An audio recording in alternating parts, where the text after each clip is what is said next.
네, 중2 친구들 잘 보고 있죠? 네, 우리 귀여운 17기 친구들 오늘도 열심히 한번 공부를 해보도록 합시다. 자, 혈액을 한번 공부해 볼 건데요. 혈액의 구성을 한번 볼게요.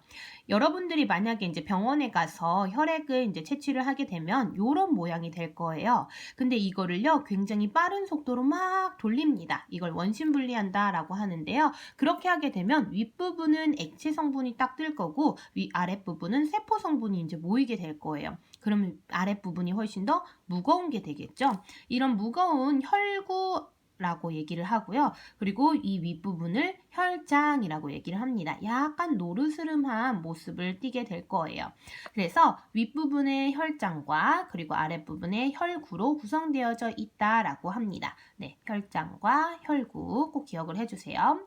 그 다음에 이렇게 세포 성분인 혈구들은 세 가지로 구성이 되는데요. 하나는 적혈구, 그리고 하나는 백혈구, 그리고 하나는 혈소판이라고 얘기를 합니다. 자, 이 혈소판, 백혈구, 적혈구의 특징들을 여러분들이 잘 공부를 해 놓으셔야 돼요. 일단은 자, 요 그림에서도 보시면 아시겠지만 가장 많이 보이는 게 뭡니까? 네, 그쵸.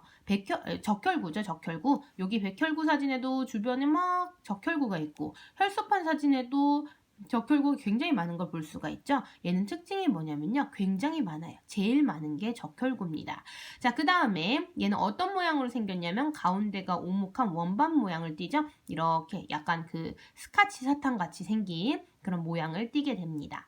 자, 그 다음에 얘의 특징은 뭐냐면 얘는요, 핵이 없어요.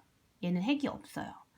그래서 여기 뭐 원래는 세포를 딱 보면은 세포 안쪽에 핵을 꼭 그림을 그려놓잖아요. 근데 얘는 핵이 없습니다. 그 특징이 있고, 그 다음에 얘는 색깔이 어떻습니까? 빨갛죠, 그쵸? 얘가 굉장히 많은데 얘가 빨갛다 보니까 혈액이 어떤 색깔로 보이는 걸까요? 그쵸? 붉은색을 띠게 됩니다. 이 붉은색을 띠는 색소의 이름을 뭐라고 부르냐면 헤모글로빈이라고 부르게 됩니다. 헤모글로빈 많이 들어봤던 내용인가요? 네, 요 헤모글로빈이 있어서 붉은 색깔을 띈다라는 특징이 있어요.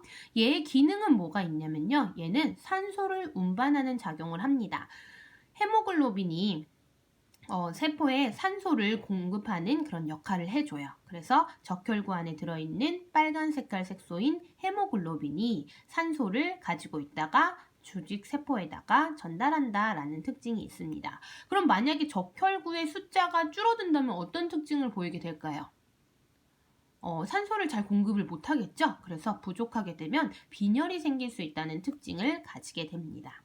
자, 두 번째 한번 백혈구 한번 볼게요. 자, 백혈구는요, 모양이 일정하지 않아요. 그래서 그림을 이렇게 그냥 다양하게 그림을 그려놓습니다.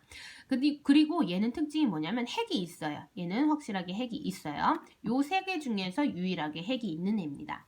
그 다음에 혈구 중에서 크기가 가장 커요. 그쵸? 비교해보면 굉장히 크기가 크다는 것을 알 수가 있겠죠. 그리고 얘는요, 식균 작용을 합니다. 식균이 뭐예요? 균을 잡아먹는 거죠. 병균을 잡아먹어요. 그래서 우리 몸에 침입한 세균 같은 것들을 잡아먹는 역할을 하는 게 바로 이 백혈구입니다. 그럼 만약에요, 선생님이 혈액을 검사를 했어요. 혈액을 검사를 했는데 선생님 몸에 백혈구 수치가 굉장히 많이 나왔어요. 그럼 그건 무슨 뜻일까요? 내 몸에 세균이 들어왔다는 거죠. 그래서 세균이 침입해서 수가 늘어나고 기능이 활발해졌다는 의미입니다. 그래서 백혈구 숫자가 많으면 그거는 이 사람이 세균이 침입했구나 라는 것을 알 수가 있겠죠. 자, 세 번째 한번 보겠습니다. 자, 세 번째는요, 혈소판이라고 하는 건데요. 혈소판은요, 약간 뭔가 별 모양? 이런 식으로 생겼죠. 그림도 이렇게 그려놓고. 얘는 모양이 일정하지 않아서 이런 식으로 그려놓은 거예요. 그 다음에 얘는 핵이 없습니다. 아까 전에 세 개 중에서 유일하게 핵 있는 거 누구? 백혈구밖에 없다라고 얘기했죠. 그리고 얘는요, 크기도 굉장히 작아요. 그림도 보세요. 굉장히 작잖아요. 그쵸? 크기가 가장 작다라는 특징이 있고요.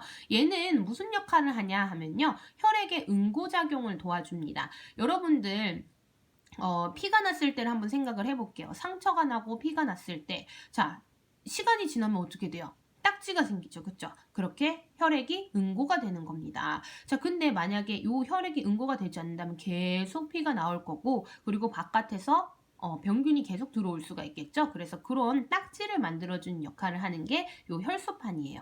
그러면 이 혈소판이 만약에 부족하면 어떻게 될까요?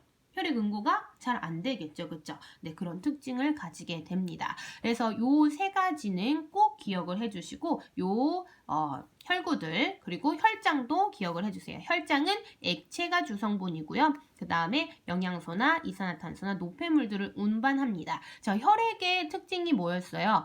영양소, 이산화탄소, 산소, 노폐물 이런 것들을 운반한다 그랬죠. 혈관에서 아까 배웠었죠. 그런데 뭐 하나만 빠져 있습니까? 산소가 빠져 있네요. 누가 해주니까? 네, 그쵸. 적혈구가 해주니까 그런 역할은 혈장이 빠져도 되겠죠. 그쵸? 그래서 이런 특징들 다시 한 번 더 잘 기억하시고 공부하시기 바랍니다.